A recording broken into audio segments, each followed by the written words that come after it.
Good morning children. Class 8 Hindi medium, विषय सामाजिक विज्ञान, पाठ 1 आधुनिक काल। अभ्यास कार्य।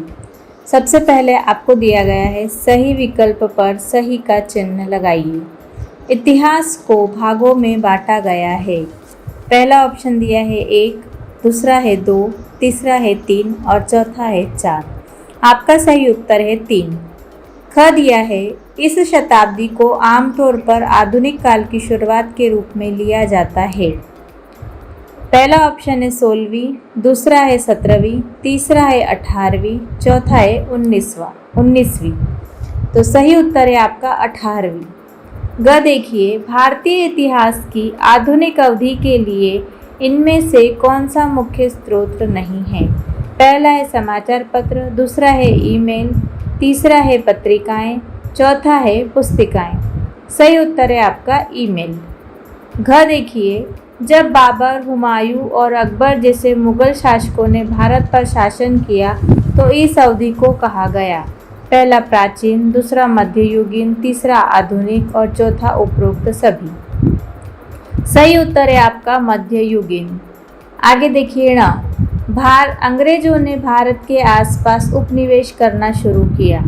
पहला है 15वीं शताब्दी में, दूसरा है 18वीं शताब्दी में, तीसरा है 18वीं शताब्दी के उत्तरार्ध में और चौथा है 19वीं शताब्दी के मध्य में। सही उत्तर है आपका 18वीं शताब्दी के मध्य में। आगे देखिए, आगे दिया गया है दूसरा, रिक्त स्थानों की पूर्ति कीजिए। सभी काल को कवर करने वाला भारत का पहला इतिहास जेम्स मिल द्वारा लिखा गया था। रिक्त स्थान में आएगा जेम्स मिल। दूसरा है 1707 में औरंगजेब की मौत के बाद मुगल साम्राज्य में तेजी से गिरावट आई। उत्तर है आपका औरंगजेब। तीसरा देखिए, इतिहास की कुल काल 3 अवधि में विभाजित की गई थी। रिक्त स्थान में आएगा 3। उत्तर है 3। घ देखिए, भारत में आधुनिक काल 18वीं शताब्दी के आसपास शुरू हुआ। रिक्त स्थान में आएगा 18वीं। ण देखिए, महान मुगलों ने वर्ष 1526 से वर्ष 1707 तक शासन किया। पहले रिक्त स्थान में आएगा 1526 और दूसरे में आएगा 1707। आगे देखिए प्रश्न नंबर 3। प्रश्न नंबर 3 में आपको दिया गया है निम्नलिखित प्रश्नों के उत्तर दीजिए। पहला प्रश्न दिया है, इतिहासकारों ने इतिहास को कितने कालों में विभाजित किया है, संक्षेप में उनके बारे में लिखिए। उत्तर देखिए, इतिहास को 3 अवधि में विभाजित किया जाता है। प्राचीन काल को आमतौर पर 8वीं शताब्दी से पहले की अवधि माना जाता है। ऐसा माना जाता है कि इस अवधि से मध्ययुगीन काल में परिवर्तन भारत में तुर्क आगमन के साथ हुआ था। मध्ययुगीन काल 8वीं शताब्दी से लेकर 18वीं शताब्दी तक रहा। तुर्कों द्वारा साम्राज्य की स्थापना की प्रक्रिया लोगों के जीवन में गहरा परिवर्तन लाई थी। मध्ययुगीन काल से आधुनिक काल में परिवर्तन अंग्रेजों के आगमन के साथ भारत के तट पर हुआ। कहा जाता है कि आधुनिक काल 18वीं शताब्दी में शुरू हुआ। आधुनिक युग की कुछ परिभाषित विशेषताएं औद्योगिकीकरण, शहरीकरण, वैज्ञानिक प्रगति, उपनिवेशीकरण, त्वरित परिवहन और संचार, लोकतांत्रिक राजनीतिक व्यवस्था तथा व्यापक साक्षरता और नए व्यवसायों की तलाश में लोगों के बड़े पैमाने पर प्रवासन हुए। आइए इस अवधि का विस्तार से अध्ययन करें। आगे देखिए, आपको प्रश्न नंबर 2 दिया गया है, ब्रिटिश आधिकारिक दस्तावेजों को संरक्षित करने में रुचि क्यों रखते थे। उत्तर देखिए, अंग्रेजों के समय के दौरान सब कुछ रिकॉर्ड करने की एक प्रणाली थी। प्रत्येक निर्णय, कार्यवाही या प्रत्येक बैठक को संग्रहित और संरक्षित किया गया था। प्रत्येक कार्यकारी, विधायी और न्यायिक निकाय के लिए कमरे थे। उचित कैटलॉग में प्रत्येक रिकॉर्ड अच्छी तरह से रखा गया था।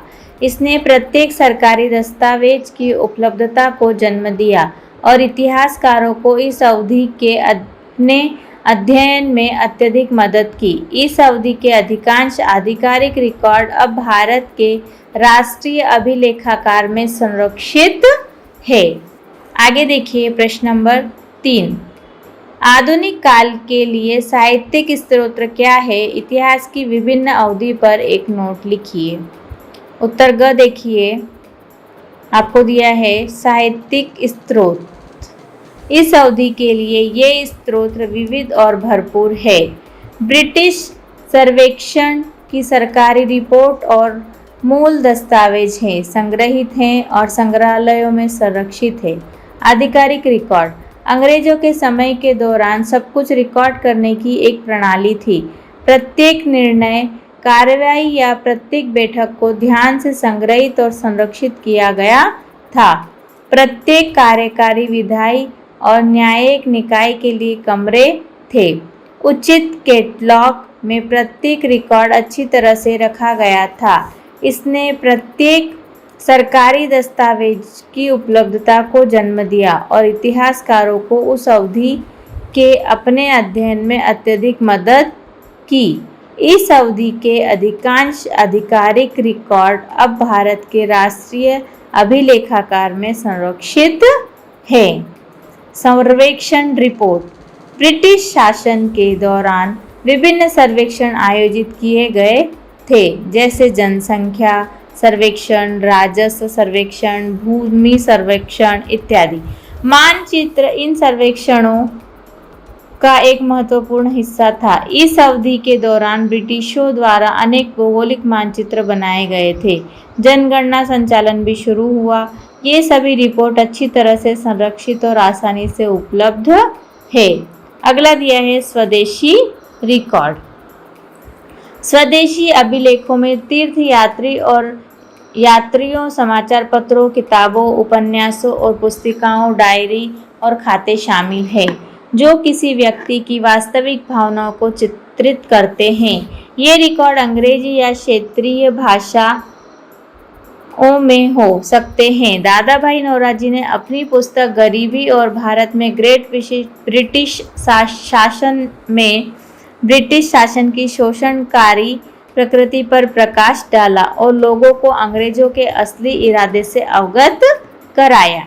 अपने शासन के दौरान अंग्रेजों ने प्रेस को दबाने की कोशिश की, लेकिन वे असफल रहे। आगे देखिए, अगला प्रश्न दिया है आपको घ। प्रश्न नंबर घ दिया गया है, समझाइए कि क्यों इतिहासकारों को आधुनिक काल और पहले की अवधि के बारे में निष्कर्ष निकालना आसान लगता है। उत्तर देखिए घ। प्राचीन और मध्ययुगीन काल के दौरान स्रोत सामग्री आसानी से और प्रचुर मात्रा में उपलब्ध नहीं थी। जब स्रोत दुर्लभ होते हैं तो निष्कर्ष पर जांच नहीं किए जा सकते, लेकिन आधुनिक काल में स्रोत प्रचुर मात्रा में है, इसलिए घटनाओं का उचित और प्रामाणिक रिकॉर्ड आसानी से तैयार किया जा सकता है और इतिहासकार तर्कसंगत रूप से अपने निष्कर्ष निकाल सकते हैं। आखिरी देखिए, लास्ट प्रश्न दिया गया है आपको ण। इतिहास में व्याख्याएं अलग क्यों होती है? अपने उत्तर का समर्थन करने के लिए एक उदाहरण दीजिए। देखिए उत्तर नंबर 9। व्याख्याएं इतिहास में भिन्न होती है क्योंकि व्यक्तियों और समूह अलग अलग घटनाओं की अलग अलग व्याख्या करते हैं। उदाहरण के लिए ब्रिटिश 1857 के विद्रोह की लोकप्रियता को कम करना चाहते थे, इसलिए उन्होंने इसे सिपाही विद्रोह कहा। इस प्रकार यह दर्शाता है कि अंग्रेजी ईस्ट इंडिया कंपनी के केवल कुछ सिपाही ग्रीस वाले कारतूस के मुद्दे पर विद्रोह कर रहे थे। वे कहते हैं कि जनता घटनाओं के इस अनुक्रम से अछूते थे। भारतीय इतिहासकार हालांकि इसका अलग अलग व्याख्या करते हैं, समकालीन रिकॉर्ड भी उनका समर्थन करते हैं।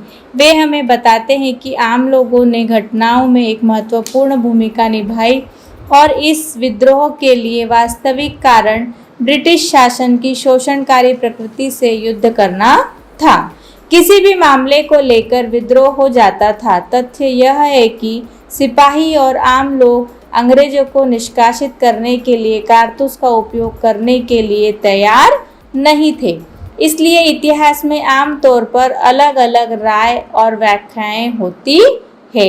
यहाँ आपका पाठ 1 समाप्त होता है। अब इसे आप अपनी फेयर कॉपी में लिखेंगे और याद करेंगे। धन्यवाद।